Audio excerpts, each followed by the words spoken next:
WWE Hall of Famer Ric Flair tweets and later deletes posts on social media saying that AEW commentator and fellow WWE Hall of Famer Jim Ross is attention-seeking amid his battle with colon cancer. We'll let you know the details on that. Plus, Vikingo wins the AAA Mega Championship from Alberto Del Rio, also known as Alberto El Patron. The International Championship match for AEW Fyter Fest is confirmed after last night's Collision. Jon Moxley versus Mark Briscoe is also confirmed for Fyter Fest this coming Wednesday. Los Garza will challenge for the AAA Tag Team Championships at an upcoming Triple Mania show. WWE stars CM Punk, Rhea Ripley, The New Day, and The Judgment Day promote WWE Unreal and One Piece at the Netflix Tudum event. Hiroshi Tanahashi will compete at the AEW New Japan Pro Wrestling Forbidden Door pay-per-view in his final match in the UK later on this year. We have the internal WWE reactions to the announcement of WWE Evolution 2 happening later on this year. Triple H and The Rock are listed as producers on an Andy Kaufman Is Me documentary. FTR become the winningest tag team in AEW history following Double or Nothing last weekend. An update on Yoshiki Inamura's WWE NXT return at Battleground last week. Plus, more details on future WrestleManias taking place in Las Vegas.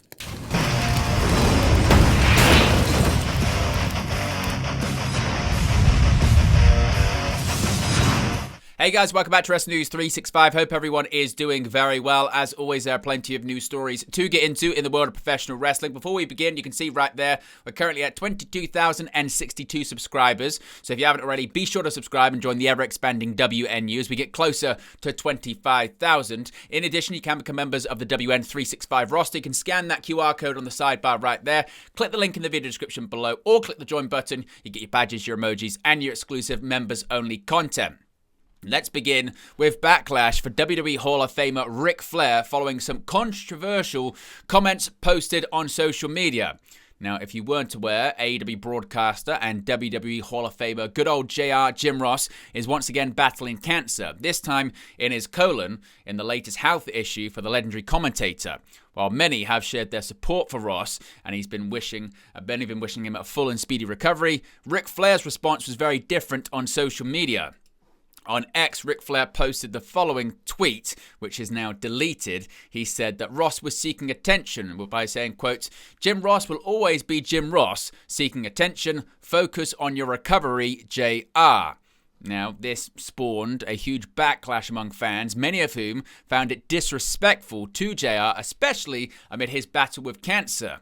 This wouldn't be the only post that fans took issue with, which we'll talk about in just a second. Flair actually later deleted this post that you can see on the screen and responded by saying this, quote, "If you can't take a joke from a 76-year-old man, then you are living life too seriously. It was all harmless, lighthearted fun, just trying to make people laugh and smile." Now, as I mentioned, it wasn't the only post that fans took issue with, as in another, Flair created a fake contract, which you can see on the screen right here, saying those reading had consented to riding Space Mountain, a euphemism to having sex with the Nature Boy. Once again, this sparked a backlash, with many pointing to Flair's alleged actions on the infamous plane ride from hell. On the flight, Flair allegedly forced at least one flight attendant to touch his genitals without consent. In a new post, as I mentioned, Flair dismissed the criticism of the aforementioned post regarding Ross and the contract, saying that they were harmless. Harmless or not, the decision to quietly erase the tweets hasn't gone unnoticed by many. What do you think of Flair's post? What do you think of his comments regarding JR and this fake contract? Let me know your reaction to it in the comments section below. Now, in probably the worst kept secret in pro wrestling, Vikingo is the new AAA Mega Champion. Vikingo has regained the AAA Mega Championship. El Hijo del Vikingo defeated Alberto El Patron at the AAA show last night on May 31st to win the AAA Mega Championship. The finish of the match saw Vikingo hit a 630 senton for the victory. As I mentioned, many expected this because the result was actually spoiled on Raw during a match graphic announcement for his upcoming title defense. Now, this marks his second reign as the AAA Mega Champion for Vikingo. He previously held the title for 833 days and had to vacate it due to injury in March 2024. Patron had held the title for 288 days. Vikingo will now defend the AAA Mega Championship against Chad Gable at the WWE and AAA Worlds Collide upcoming events. Again, WWE may have spoiled the results on Raw with the match graphic promoting the match at the upcoming event. Switching over to AEW, and the International Championship for the Fyter Fest event is now confirmed. Mascara Dorada and Claudio Castagnoli punched their ticket to an AEW International title match at AEW Fyter Fest. Castagnoli qualified by defeating Commander on the May 31st episode of AEW Collision. Later on in the night, Dorada qualified by besting Hechicero. Kenny Omega will defend his AEW International Championship in a four-way bout at AEW Fyter Fest against Claudio, Dorada, and Brody King. King qualified by defeating Josh Alexander on AEW Dynamite this past Wednesday. Speaking of AEW Fyter Fest, another match has been confirmed for the special 4-hour event this Wednesday. All Elite Wrestling will hold its Fyter Fest event on June 4th, which is a 4-hour special on TBS. On AEW Collision, it was announced that Jon Moxley will take on Mark Briscoe at AEW Fyter Fest. Moxley choked out Briscoe in a trios bout on AEW Dynamite. Plus, Timeless Toni Storm and Mina Shirakawa will take on Sky Blue and Julia Hart. Mercedes Moné will also be on commentary. Storm saved Shirakawa from a post-match attack by Blue and Hart after Shirakawa defeated Blue. Furthermore, FTR will take on Atlantis Jr. and Templario. FTR issued an open challenge to any Lucha Libre team on the May 31st episode of AEW Collision, and they were confronted by their future opponents. Also, LFI, that being Rush, the Beast Mortos, and Dralistico, will take on Kevin Knight, Speedball, Mike Bailey, and Commander. Finally, Thekla will make her in-ring debut. She joined AEW on Dynamite, attacking Jamie Hayter. Now, a big tag team title match is confirmed for an upcoming AAA show featuring WWE superstars Los Garza. They'll be going for gold at an upcoming AAA Triple Mania show.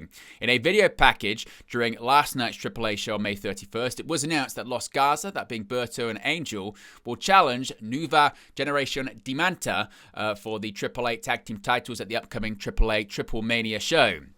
The show in question is scheduled for June 15th. Now, WWE, they were doing promotion during a big Netflix event yesterday. WWE superstars appeared at Netflix's Tudum to hype WWE Unreal and promote the One Piece live action series. CM Punk, Rhea Ripley, Kofi Kingston, Xavier Woods, Dominic Mysterio, Liv Morgan, and Raquel Rodriguez took to the stage at Netflix Tudum 2025. CM Punk promoted the upcoming docuseries, stating that fans will realize the world of wrestling is even stranger than Stranger Things. Liv Morgan and Rhea Ripley teased that fans can revisit their rivalry on Netflix. Kofi Kingston and Xavier Woods returned to their fun-loving, non-heel selves, playfully ribbing each other about who is the bigger One Piece fan. They mentioned that their One Piece Slam is named after the show and joked that they can't turn on each other while arguing about who the bigger fan is. I guess a reference to Big E. They then introduced a hype package for One Piece, concluding their segment. A big announcement for the upcoming Forbidden Door events coming up later this year, of course produced by AEW and New Japan Pro Wrestling, because New Japan Pro Wrestling President Hiroshi Tanahashi is coming to Forbidden Door. New Japan Pro Wrestling announced that Hiroshi Tanahashi will compete at AEW and New Japan's Forbidden Door on August 24th in London, England. The bout is being billed as Tanahashi's final match in the UK. Tanahashi is set to retire at New Japan's Wrestle Kingdom 20 on January 4, 2026. This is a statement from New Japan Pro Wrestling. It says, quote, AEW's Double or Nothing pay-per-view event on May 25th saw the sudden appearance of Hiroshi Tanahashi in the wake of a 6-man tag that pit Adam Cole, Roderick Strong, and Kyle O'Reilly against the Don Callis family. A post-match attack saw the family with an extreme numbers advantage. Brody King and Tomohiro Ishii would even the odds somewhat, and then Hiroshi Tanahashi would tip things over the edge, delivering a sling blade to Kyle Fletcher. It was on AEW Collision that Tanahashi shed a little extra light on why he had appeared. The Ace stated that Forbidden Door on August 24th at London's O2 Arena will see his final match in the UK. Who will he face on this momentous occasion? Of course, if we get any more details on his future opponents, we'll let you know in an upcoming video. Now, WWE recently made the announcement that the all-women's Evolution Premium Live event is returning. WWE Evolution 2 is official, and Fightful Select say they gained some reactions from within WWE. The initial announcement was largely rumoured, but almost every member of the WWE Women's roster told Fightful that they officially learned of the show when it was announced publicly. There were some exceptions, with at least some top talent and one legend being made aware of the show, with said legend possibly being booked.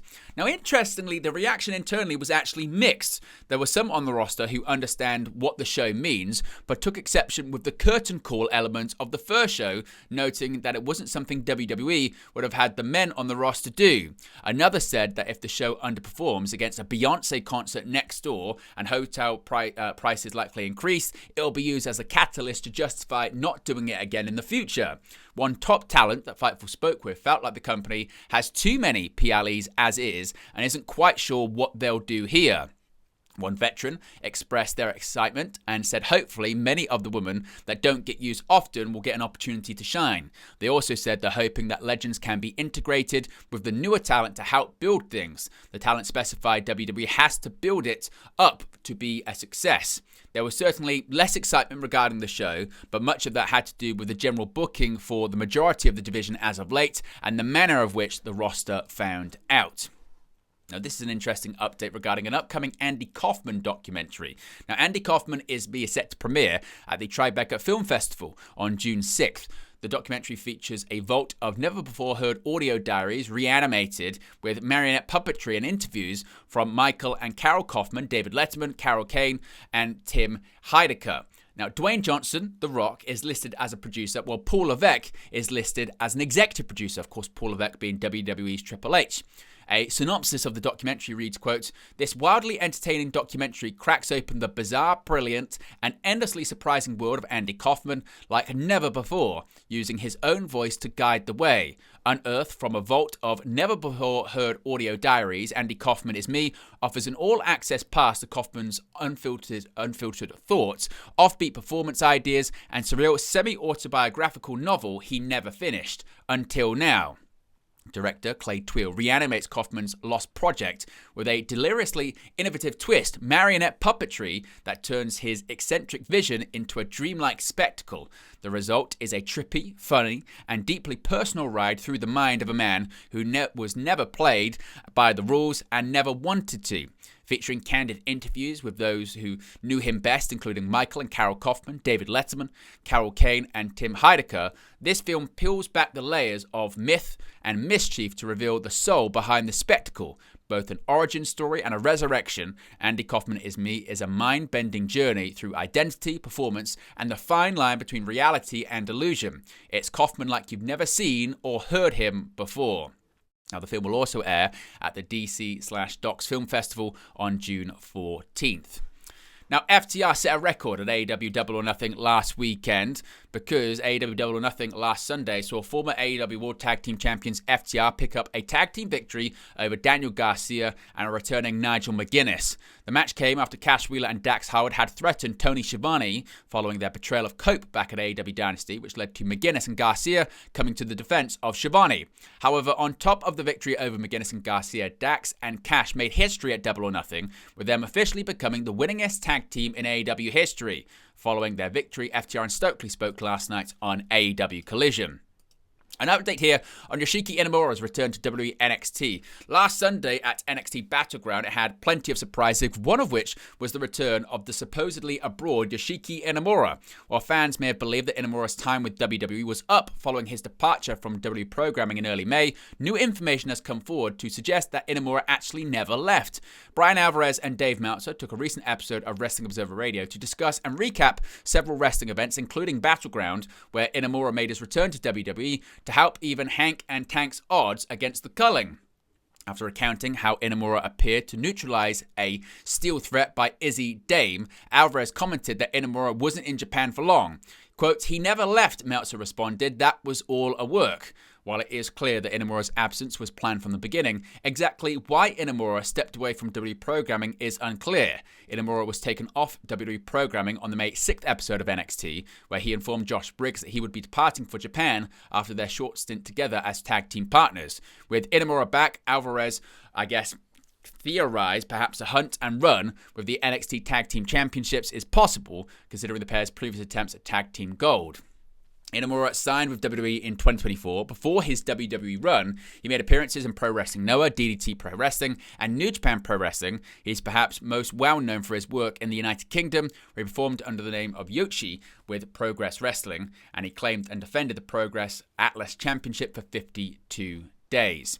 And finally, more details regarding future WrestleMania events in the city of Las Vegas, Nevada. The future of WrestleMania has experienced a lot of change, of course, in recent weeks, with it being revealed that WWE were changing the location of next year's event, moving away from New Orleans, with plans to return the two-night spectacle back to Las Vegas for the second consecutive year. This decision was believed to be made on financial incentive, with the reported belief being that WWE would make more money from a return to Las Vegas rather than New Orleans. On the back of this change, reports emerged of WWE potentially planning Las Vegas to be a more regular home of WrestleMania going forwards, though contradicting reports emerged suggesting that this was simply a negotiation tactic on WWE's part to prompt bigger bids from other cities. However, in the Wrestling Observer newsletter, Dave Meltzer has explained that WWE is already planning on hosting for a WrestleMania based in Las Vegas, and actually multiple WrestleManias in Vegas too. Even though next year's show has not yet been announced, Meltzer notes that another additional WrestleMania is also in the works on top of that, confirming previous news of WWE wanting to be in the city more often for the show. When it comes to WrestleMania moving away from North America, it was revealed this past week that a London-based show could begin to look more unlikely, with England's capital city not willing to offer the amount that WWE will be expecting to host the event. In terms of a potential show in Saudi Arabia, those in WWE believe that it would likely be a case of having a show similar to that of the Greatest Royal Rumble, such as Super WrestleMania or something of the like. But there you go, guys. The latest pro wrestling news for you. Be sure to smash a like on the like button. Be sure to subscribe, bottom right-hand corner. As you can see right there, we're at 22,062 subscribers. So if you haven't already, be sure to subscribe and join the ever-expanding WNU. In addition, make sure you click the like button and join the WN365 roster. You get your badges, your emojis, and your exclusive members-only content. I appreciate everyone for tuning in, and I'll speak to you again very, very soon. Hey guys, thank you for watching, listening, streaming, or however you come across this video today. Be sure to click on the video on the right there to watch our next video, or click the bottom there to subscribe, or the bottom right hand corner. Thank you very much, and I'll speak to you again very soon.